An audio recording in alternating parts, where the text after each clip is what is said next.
భగవంతుడు యాదగిరిరావు సార్ని తీసుకుపోయినప్పటికీ కూడా చక్కని కుమారులు ఉన్నారు. వారి కుటుంబము ఆర్థికంగా బాగా స్థిరపడింది.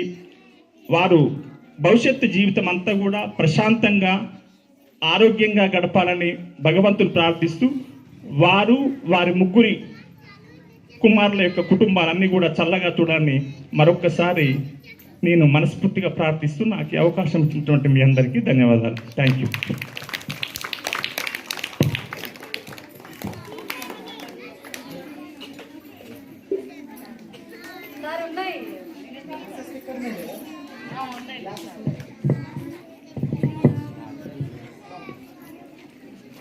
సో మనం ఎప్పుడెప్పుడు అని ఎదురు చూస్తున్న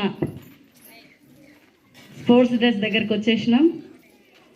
ఇప్పుడు మన దాతలు తీసుకొని మా దగ్గరే పెట్టుకుంటాం. రేపు అందరికీ యూనిఫామ్ ఇచ్చుకున్నాం. ఓకేనా? అది ఏ సైజు ఉన్నది మీకు ఇచ్చినటువంటి డ్రెస్సు మీకు సరిపోదా అనేది తెలియదు. చిన్న వాళ్ళకి పెద్దది రావచ్చు, పెద్ద వాళ్ళకి చిన్నది రావచ్చు. కాబట్టి ఇప్పుడు మీకు ఇచ్చినటువంటి డ్రెస్సు మళ్ళీ వెళ్ళేటప్పుడు మాకు ఇచ్చేసేయండి. తర్వాత రేపు అందరికీ సైజులను